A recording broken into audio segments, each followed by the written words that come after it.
It's like when you say, okay, the face of the league next, or who's the top players in the NBA, Tatum is not going to be the first 5 or 6 names you rattle off. Yeah. Why do we view Anthony Edwards as better than Jayson Tatum? I couldn't tell you. Jayson Tatum, as far as I know, he's played longer, but as far as accomplishments, it's not close.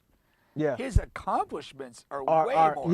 Yeah. You know, I mean, he is an NBA champion. Yeah. And how many guys, Hall of Fame guys, have a hole in their career because they never won a title? Yeah. And we can't say that about Jayson Tatum. No, you can't say that. You know, that's the thing. And it's a valid point, but there is just something intangible that prevents him from being like a fully connected guy that people really deeply resonate with. Jayson Tatum, man, I want to talk about this first because he went up and he was talking about how he doesn't feel appreciated in the NBA. Says he doesn't get the credit that he deserves, and it's true, man. I mean, It's true, but nobody can put their finger on it, on why or how. You know, he's won a championship. Boston Celtics have been ultra competitive. They've been to the finals even before they won. Well, pretty playoff if you look runs. at it, so his entire professional career, the Boston Celtics have been a contending team. There you go. And he has been the star, at worst co-star of this squad. Yeah. And so when you kind of stack together, you know, a championship, check that, been done. 2 finals appearances, multiple conference finals appearances. Literally never had a bad season. Like, why do we not like this guy? Why do we not respect him? And it's a fair question. Always playing. Yeah. Remember I talked about that last His year? availability. Like, he's always available. It's really sick to how much available he Yeah. is. And again, like, he seems like a good dude. Never any off the court stuff. Yeah, there's no drama with him. Never any drama. You know, I mean, he's super cute. He got the kid and all that. Like, Kid. there's so much that you should, like, that he should be one of the really likable, embraceable people in the NBA. But I get what he's saying. He's just not embraced in that way. No, people hate him. Yeah. Or hate on him. Hate I on guess him. it's a better word. For sure. And he is such a like, even I get caught up in it, and I don't know I don't know what it is, but it's like when you say, okay, the face of the league next, or who's the top players in the NBA, Tatum is not going to be the first 5 or 6 names you rattle off. Yeah. Why do we view Anthony Edwards as better than Jayson Tatum? I couldn't tell you. But if you put me on a lie detector test, I'm going to say Anthony Edwards. Yeah. But when you stack everything up, that's not it. Neither has won an MVP. Neither has, you know what I mean? Well, Jayson Tatum, as far as I know, he's played longer, but as far as accomplishments, it's not close. Yeah. His accomplishments are way more. Yeah. You know, I mean, he is an NBA champion. Yeah. And how many guys, Hall of Fame guys, have a hole in their career because they never won a title? Yeah. And we can't say that about Jayson Tatum. No, you can't say that. You know, that's the thing. And it's a valid point, but there is just something intangible that prevents him from being like a fully connected guy that people really deeply resonate with, and it's tough. And again, when you go back to, you know, you can make an argument as to why when KD got healthy in the Olympics, he was kind of the guy that got sacrificed to the rotation, but it's kind of like on the, you know, another thing, like, why did it have to be him? Yeah. Like, you know, good enough to play other, you know, like. Why couldn't it be Derek White? Yeah, exactly. Like, I mean, like, you know, yeah. come on. It's just, it's so funny. I mean, he kind of has like, it's like a weirdly, like, star-crossed type of career because of that, of the public perception. Because it's not just silly fans not putting him in conversations. Yeah. I mean, Steve Kerr, who was one of the best coaches of all time, walked up to him before, hey, I can't find time for you in this game. Exactly. Where we're playing Derek White, Drew Holiday, and what's the other kid, Devin Booker. Yeah. We're playing all these guys or whatever, 20, 30 minutes. I can't find 5 minutes for you. I'm sorry. I got to sit you out. You're going to take a DNP CD tonight. What? It's insane when you really think about it. You know what I mean? So it's not just the fans. Yeah, no, it is. It's really an odd, strange thing. Yeah, and nobody, like, you know, one of those things is, with so many podcasts out there, like, all these players have, like, stories about other players doing, legendary or wildly cool stuff. Like, nobody's ever had a Jayson Tatum I've never story. heard of Jayson Tatum story. Ever. Never. Like, nothing. No. Like, it's just No. weird. Even Jaylen Brown has the, you know what I mean, the black rights stuff, and he's out there activist, and he's out casually doing stuff. teaching classes at Teaching MIT. classes, like he's like, but Jayson is just nothing, man. I mean, I guess he has the son thing, but that's not really, that's not it. What we're talking about here. Yeah, I what think- it is. It's really hard to grasp his.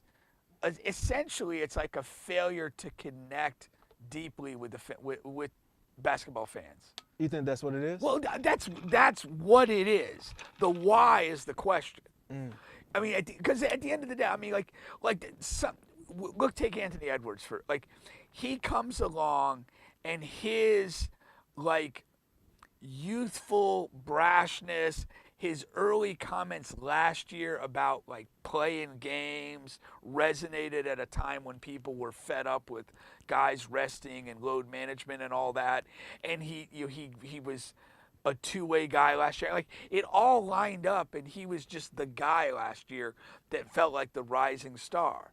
This year, I feel like there's been some missteps. I think he said a few things that haven't gone over particularly well. I think he's kind of come off. Last year on the rise, he was immature, but it was charming. This year, when he's immature, it's not charming. It's kind of like, are we growing up or not? What's up? And so there's a little bit of a difference in, to me, how Anthony Edwards is perceived. But I do think he's picked up his level of play in this part of the year, and we'll see how they finish. Yeah, we'll see how they finish. But again, with Tatum, it's just never been that way.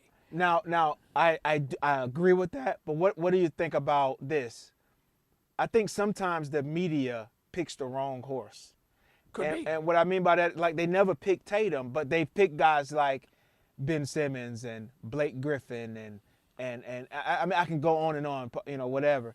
And what happens is when the media picks a guy, they're on the forefront, they're on national TV, they're on all the talk shows and podcasts talking about their game, whether it's good or bad. Yeah. Right? Yeah. And they're always in that light. Versus Tatum, who's Ja never Morant talked came about. on the scene. Yeah.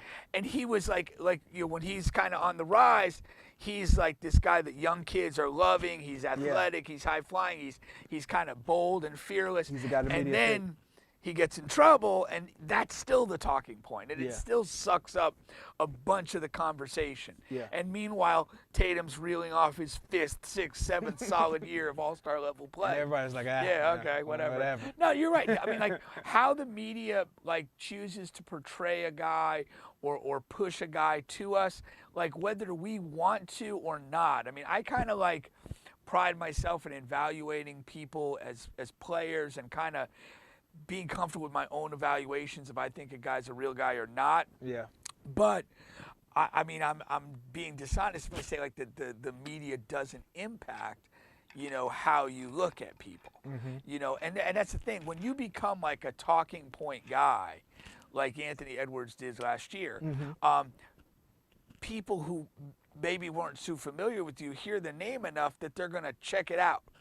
Oh, what's this guy they're talking? The 100%. next Jordan? What's the next face of the league? What are we doing? Yeah. You check it out. And I don't think Jayson Tatum in the entirety of his career has ever been positioned in that way. You remember when Jordan did leave and how many guys they touted the next Jordan? The media tried, but those guys just didn't live up to it. But those guys had that light for whatever period of time. And some, Grant Hill was a star. Yeah. But Harold Miner wasn't. Yeah. It just was it was all over the place.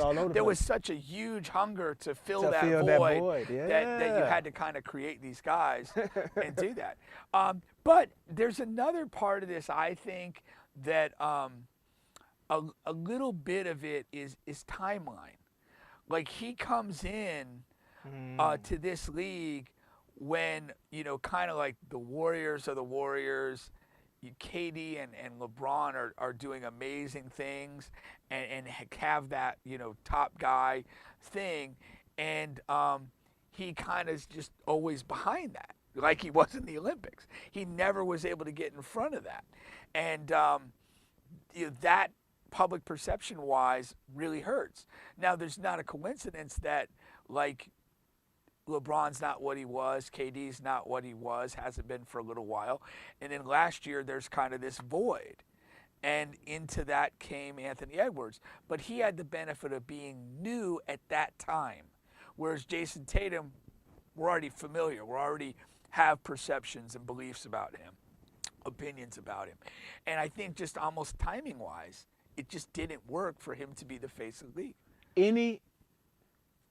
Any smoke or credence to him being a system player? Do you think Jayson Tatum is still Jayson Tatum if he's on another team, but with decent parts around him? But I don't feel that he's a system player. okay, I don't. I think he like does. Deron Williams is a guy that just Yeah, no. Jayson Tatum, he's, he's a lot of his stuff is not. It's system. He plays a lot of solo ball. He takes a lot of just pull-up shots and does a lot of things on his own. It's not like there's a system that's creating them, or it's not like he's like a player in the mold of like Nash or Harden, where the ball's just given to him and everything. He doesn't really create like that. Right. I mean, he's kind of a guy. I mean, he's an elite scorer, and he kind of does that in any situation. Yeah. And the shots he takes are very seldom like, oh, if we're not running these sets, I'm not getting these looks. It's, he kind of gets the ball, he does what he wants with it. Yeah. So I don't view him in any way as a system player. I would say that there's definitely a benefit career trajectory and accomplishment-wise to play in the Boston Celtics during this time. I mean, you came into the league with Brad Stevens as your coach, and the guy's a fucking genius. And you came in with Jaylen Brown, and the Celtics have continuously made good moves, whether it was Danny Ainge or now Brad Davis in the front office, to give you supporting players. Never made a bad move. You know how hard that is? Yeah. To continuously make moves around the margin that just always make sense and always work. Arguably, Kyrie did not work. Yeah. But they were able to literally move on from that and not miss a beat. Not miss a beat. That's the thing. Even when it hasn't quite worked, yeah, they've pivoted and just had an incredible ability to just kind of move on to the next thing. Another thing that's really funny to me when you look at the Celtics, at one point they had amassed a tremendous amount of draft picks. Yeah. And the reality is, they shit the bed with those draft picks. Mm-hmm. The majority of the picks post Tatum and Brown have been bad. Yeah, they're not a draft team. They've done well in free agency and trades. Well, they drafted these two cornerstones. Yeah. And then built around them. But they had the draft capital at one point, and even if they nailed it a 30% rate, this roster would look different. Yeah. But they literally whiffed on about, I would say, without exaggeration, they probably had a span during the Tatum, Jaylen Brown era of probably 10 first-round picks, because there were multiple years when they had multiple first-round picks. Yeah.